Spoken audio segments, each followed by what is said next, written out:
first grade friends. This is Mrs. Amundson. I'm here today with some helpers to teach you a math game called Pull 10. I am joined, my son Luke will be joining us to help play the game.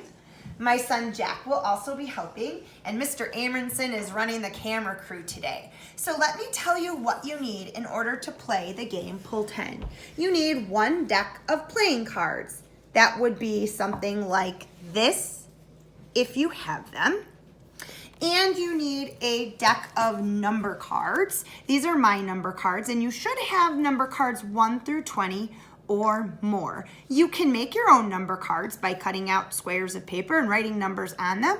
Or if you look at today's lessons, there is a link to print out your own number cards.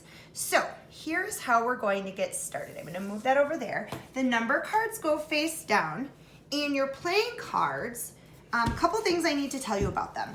Your playing cards, the number on each card is really important because you'll be using that to put numbers together. But you might be wondering about these cards. So any card that's a face card, like Jack, Queen, King, and some of you who have a joker in your playing cards, all of the cards that have faces of people on them are worth 10.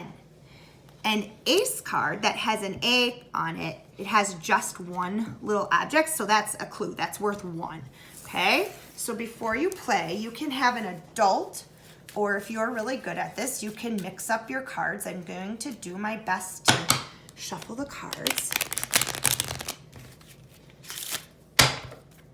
One more shuffle. And then I'm going to build a 10 frame. You are all familiar with 10 frames.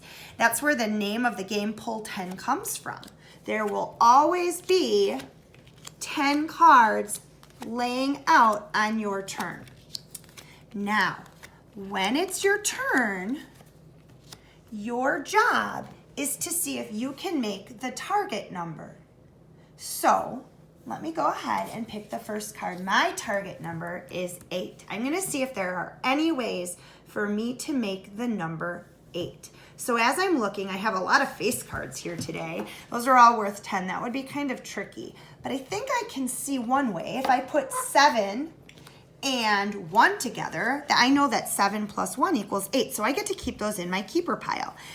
And I also get to take the 8 card because we know if we have 8 by itself and we add nothing or 0 to it, 8 plus 0 also equals 8. So I get to keep these in my keeper pile.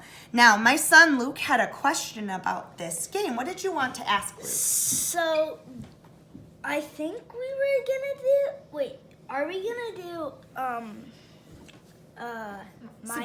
minus? That's a great question. For the game today, we are going to choose to only play with addition, putting numbers together. However, for those of you at home, if you would like to try it with adding and subtracting or a mix, you can certainly try to see if that works and challenge yourself in other ways. I'm sure that you guys will come up with many variations.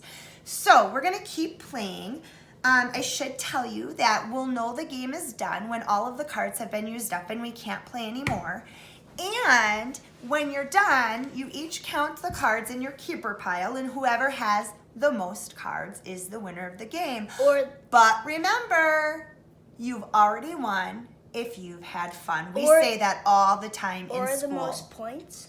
Sure, you could count up the points. That's another variation to see who won the game. Now, before the next person goes, I have to get the 10 frames set up. So right now I don't have enough cards down. So before it's Luke's turn, I'm gonna lay down a card here and here. So I have 5 in the top row, and then I need 1 more here. So there's 5 in the bottom row for a total of 10 to pull from.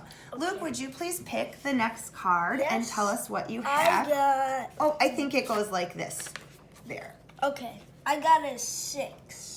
6. Do you see any ways that you could make 6? Any cards you could pull? So I found a 2 and a 4. Okay, because 2 plus 4 equals what? It equals 6. Right, and you could even check, right? If you could say 4, 5, 6, you could count on from the bigger number. And I got one more question. Okay. Can you do add-ins that are 3? Add-ins, could you put 3 cards together? Absolutely, you could use 3 add-ins. I didn't even know know you knew what an add-in was. Yes, great question. So if you saw groups of 3 or 4 cards that could go together, absolutely. Look, it looks like you found all of the ways. Can you please put the missing cards in from this pile so that Jack can have a turn? And keep your cards in your keeper pile. So it looks like you have a 6 and a 5. Okay, Jack, pick the next card, and can you let everybody know what you got? Ooh, I got a 17. Ooh, Jack, do you see any ways to build 17? Well, I can do a 10 because 17 is more than 10. And a 6 and an ace. Because 6 plus 1 equals 7. And then 7 plus 10 equals 17. Nice job, Jack. So that's in your keeper pile. Now, yep, Jack's gonna lay it down so it's ready for me. And friends, this is where we're going to stop because I bet you are ready to play this game with somebody or some other people at your house. So if we were ending the game right now, I am ending with 3 cards. Jack is ending with 3 cards. and Luke is ending with 2 cards. awesome. So we always finish our game with a good game. Good game, Jack. Good game. Good game, Luke. Good game. Good game. Awesome. All right, first grade friends, I hope you have a chance to play Pull 10. I had fun teaching it to you with my assistants, and we will talk soon. Bye. Bye.